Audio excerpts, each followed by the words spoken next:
안녕하세요, 여러분. 지식의 핵심을 깊이 파고들길 즐기시는 분들을 위한 이번 해설에 오신 것을 환영합니다. 오늘 우리의 목표는 아주 명확합니다. 스스로 주도해서 행동하는 에이전트 기반 AI들이 겪고 있는 아주 고질적인 문제죠. 바로 의사결정 병목 현상을 어떻게 해결할 수 있는지 파헤쳐보는 겁니다. 최근 AI가 정말 눈부시게 발전하고 있잖아요. 하지만 이 AI들을 현실에서 올바르게 통제하는 건 완전히 다른 얘기거든요. 그래서 이 불합실성이라는 골칫거리를 베이지안 오케스트레이션으로 어떻게 깔끔하게 해결하는지 지금부터 저와 함께 그 흥미로운 원리를 파헤쳐보겠습니다. 오늘 우리가 함께 살펴볼 6단계의 여정입니다. 1장 AI 의사결정 병목 현상부터 시작해서요. 2장 베이지안 오케스트레이터, 3장 코딩과 테스트 예시, 4장 다중 에이전트 토론 예시, 그리고 5장 설계청 사진을 거쳐 6장 에이전트의 미래 전망까지 쭉 한번 논리적으로 연결해 보겠습니다. 자, 첫 번째 파트입니다. AI의 의사결정 병목 현상, 그리고 시퀀스 예측에서 에이전트 행동으로의 전환에 대해 알아보죠. 본격적으로 들어가 볼까요? 우리가 직면한 가장 핵심적인 문제부터 짚고 넘어갈게요. 대형 언어 모델, 즉 LLM은 주어진 문맥 뒤에 어떤 단어가 올지 기가 막히게 잘 맞히죠. 거의 시퀀스 예측의 천재라고 할 수 있습니다.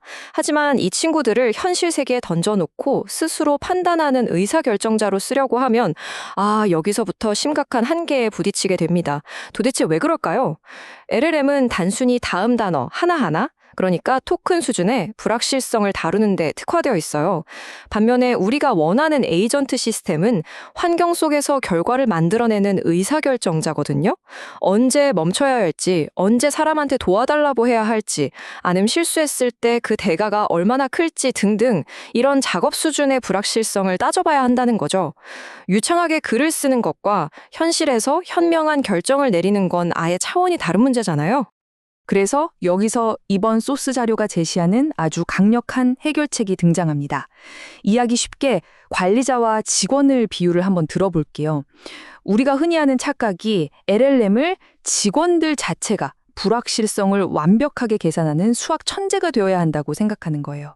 그런데 사실 그럴 필요가 전혀 없습니다. 대신 그 직원들을 통제하는 관리자, 즉 오케스트레이션 제어 계층이 베이지안 원칙을 따르면 끝나는 문제입니다. LLM은 그냥 예측이나 생성을 잘하는 블랙박스 도구로 남겨두고요. 시스템의 최종 결정을 내리는 상위 제어탑에 확률적이고 합리적인 논리를 딱 장착하자는 거죠. 두 번째 파트, 베이지안 오케스트레이터입니다. 예측과 의사결정을 분리한다는 게 어떤 의미인지 자세히 살펴볼게요. 그렇다면 이 톡톡한 관리자 제어 계층이 대체 어떻게 작동하는 걸까요? 여기서 베이지안 의사결정 이론이라는 개념을 도입합니다. 말이 조금 어려워 보일 수 있는데 쉽게 말해서 관리자가 현재 상황에 대한 신뢰 상태를 계속해서 머릿속에 추적하는 거예요. LLM들이 새로운 정보나 결과를 가져올 때마다 이 정보는 믿을 만한가? 하면서 자신의 확신을 업데이트하는 거죠. 그러고 나서 비용을 저울질해서 가장 이득이 되는, 즉 기대 효용이 제일 높은 선택을 내리는 겁니다. 더 알아보기 위해 비용을 지불할 가치가 있는지 끊임없이 스스로에게 묻는 아주 철저하고 똑똑한 지휘자라고 생각하시면 됩니다. 근데 여기서 궁금증이 생기실 거예요. 왜 꼭 오케스트레이션 계층에 이 베이지안 제어를 둬야 해? 사실 거대한 LLM 그 자체를 베이지안으로 개조하려는 건 수학적으로 너무 무겁고 솔직히 불가능에 가깝거든요. 게다가 아까 말씀드렸듯이 다음 단어 예측할 때 헷갈리는 거랑 진짜 전체 작업이 성공할지 헷갈리는 건 완전히 다른 얘기잖아요. 그래서 우리는 LLM을 여전히 강력한 예측 도구로 막 부려먹되 이걸 통제하는 외부 프레임워크를 따로 둬서 위험과 비용을 명확하게 계산하도록 역할을 딱 나눈 겁니다. 세 번째 파트 예시로 넘어갈게요. 코딩과 테스트 상황에서 이 다중 에이전트 시스템이 어떻게 성공과 실패를 관리하는지 보겠습니다. 이론만 들으면 살짝 추상적이죠? 이걸 구체화하기 위해서 AI 어시스턴트가 파이썬 코드를 짜고 스스로 테스트하는 상황을 상상해 보세요. 오케스트레이터가 여러 AI 에이전트를 조율할 때 사용하는 이 논리적 루프를 따라가 보는 겁니다. 제일 먼저 코드를 작성할 녀석이나 버그를 검사할 녀석을 딱 고릅니다. 그런 다음 그 에이전트한테서 코드 조각이나 테스트 결과를 받아요. 여기서 끝이 아니죠. 이 피드백을 준 에이전트가 평소에 얼마나 일 처리를 잘했는지, 믿을 만한 녀석인지를 바탕으로 나의 신뢰 상태를 쓱 업데이트합니다. 마지막으로 컴퓨팅 자원을 더 쓸 가치가 있는지 따져보고 여기서 그만할지 아니면 더 고칠지 결정하는 거예요. 컴퓨팅 자원 낭비를 원천 차단하는 완벽한 쳇바퀴죠. 자, 여기서 재밌는 건 이 오케스트레이터의 신뢰 상태가 생각보다 엄청 심플하다는 거예요. 이 관리자는 코드의 복잡한 로직을 구구절절 이해하려고 들지 않습니다. 그냥 이 코드가 테스트를 통과할까? 아니면 실패할까? 딱 이 두 가지 이진법적인 결과에만 집중해요. 에이전트들이 물어다주는 메시지들이 도착할 때마다 이 두 가지 결과 사이에서 확신의 저울을 이리저리 왔다 갔다 움직일 뿐입니다. 아주 명쾌하죠. 근데 여기서 절대 빠지면 안 되는 안전장치가 하나 있어요. 이른바 가능도 조절이라는 건데요. 관리자가 시스템이 섣부르게 이건 100% 통과야 하고 근자감, 즉 과도한 확신에 빠지는 걸 막는 브레이크입니다. 어떻게 하냐고요? 각 LLM 직원들의 성과를 평가해서 신뢰성 등급을 매겨버리는 거예요. 비슷한 데이터를 학습해서 똑같이 바보 같은 실수를 낼 확률이 높은 에이전트들이나 툭하면 틀리는 에이전트의 의견은 최종 결정에 미치는 영향력을 확 줄여버리는 거죠. 여러 AI가 똑같은 답을 한다고 해서 무조건 맹신하지 않게끔 아주 똑똑하게 조절하는 겁니다. 네 번째 파트, 이번엔 다중 에이전트 토론 예시입니다. 더 복잡한 논의에서 어떻게 가설을 추론하는지 살펴볼까요? 단순한 코드 테스트 통과, 실패를 넘어서 이제 스케일을 좀 키워볼게요. 만약 서버가 다운됐어요. 원인이 메모리 누수인지, 네트워크 문제인지, 아니면 잘못된 업데이트 때문인지 알아내야 한다고 쳐볼까요? 이때부터는 신뢰 상태가 단순한 두 갈래가 아니라 여러 개의 경쟁적인 가설들에 쫙 퍼져서 확률을 추적하기 시작합니다. 여러 가지 가능성을 동시에 테이블 위에 올려놓고 확률을 배분하는 거죠. 이 난장판 맡은 토론을 지휘하는 과정이 진짜 예술입니다. 여러 특화된 LLM들이 이건 네트워크 문제야, 아니야 메모리 누수야 하면서 각자 주장을 펼칩니다. 그럼 오케스트레이터는 이 주장들을 절대 진리로 받아들이지 않아요. 그냥 노이즈가 좀 섞인 증거 정도로 취급합니다. 토론이 길어지면서 증거가 차곡차곡 쌓이고 특정 가설에 대한 확신이 사용자가 미리 정해둔 기준선을 딱 넘으면 그제야 결론을 내리고 토론을 탕탕 종료합니다. 하지만 가장 중요한 거, AI들끼리 밤새 떠들었는데도 여전히 잘 모르겠다면 어떻게 할까요? 네, 지체 없이 멈추고 인간 전문가한테 SOS를 칩니다. 이게 진짜 똑똑한 거죠. 다섯 번째 파트는 베이지안 제어를 위한 청사진입니다. 실제로 이걸 어떻게 구현할지 7가지 설계 패턴을 만나보시죠. 이제 여러분만의 시스템에 이 베이지안 제어 계층을 구축하기 위한 실제 설계 패턴을 종합해 볼 차례입니다.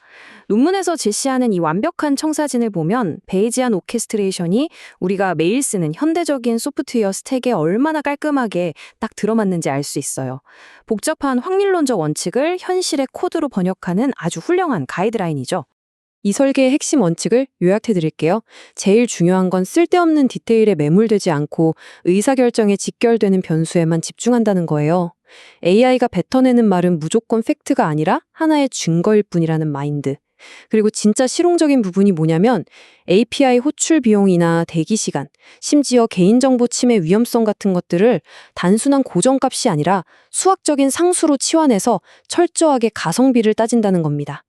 그리고 대화가 끝도 없이 길어져서 메모리가 터져버리는 걸 막기 위해 핵심만 싹 압축해서 기억하는 센스도 잊지 않았죠. 사실 제가 이 청사진에서 가장 매력적이라고 생각하는 부분은 따로 있습니다. 바로 사용자 경험이에요. 시스템 뒤편에서는 엄청나게 살벌한 베이지안 수학과 확률 계산이 미친 듯이 돌아가고 있거든요. 근데 우리는 그걸 전혀 볼 필요가 없습니다. 여러분은 그냥 UI 화면에서 다이얼을 쓱 돌리면서 95% 확신이 들 때만 진행해 혹은 최대한 비용 아끼는 쪽으로 움직여 라고 설정만 하면 끝이에요. 수학 전문가가 아니어도 이런 강력한 통제력을 가질 수 있다니 이 접근성이야말로 이 아키텍처의 진짜 백미 아닐까요? 자, 드디어 마지막 6번째 파트입니다. 에이전트의 미래, 의사결정 중심으로 AI를 재구성하는 것에 대해 이야기해보겠습니다. 이 논문이 AI 생태계를 향해 아주 강하게 던지는 메시지가 있습니다. 이제 제발 AI가 정답 하나 잘 맞췄냐, 아니냐만 가지고 평가하는 건 그만하자는 거예요. 이 AI가 예산을 얼마나 알뜰하게 쓰는지, 본인이 잘 모를 때 억지 부리지 않고 확실히 멈추고 인간을 부를 줄 아는지, 스스로의 불확실성을 얼마나 정확하게 계산하는지, 바로 이걸 평가하는 새로운 벤치마크가 필요하다는 겁니다. 근거 없는 자신감으로 가득 찬 AI가 통제 없이 돌아다니는 것만큼 무서운 건 없잖아요, 안 그래요? 이 결론부의 인용구야말로 오늘 우리가 다룬 모든 내용의 핵심을 정확히 꿰뚫고 있습니다. 수백억 개의 매개 변수를 가진 LLM 모델 자체가 베이지안이냐 아니냐, 사실 이건 별로 중요한 게 아니라는 거죠. 그 거대한 모델을 도구로 쥐고 있는 전체 시스템, 그 오케스트레이션이 이 불확실한 세상 속에서 얼마나 이성적이고 합리적인 결정을 일관되게 내릴 수 있는가, 바로 이 질문에 답할 수 있어야 진정한 에이전트 AI의 시대를 열 수 있다는 겁니다. 자, 오늘 해설을 마무리하면서 여러분께 아주 도발적인 질문을 하나 던지고 싶습니다. 앞으로 AI의 진짜 경쟁력이 무작정 빠르게 실행하는 게 아니라 스스로의 의심을 얼마나 정교하게 통제하느냐에 달려 있다면 말이죠. 과연 지금 여러분이 속한 조직의 기술 스택은 그 불확실성의 비용을 정확하게 치를 준비가 되어 있으신가요? 한 번쯤 깊게 고민해 보시길 바라며 오늘 해설은 여기서 마치겠습니다.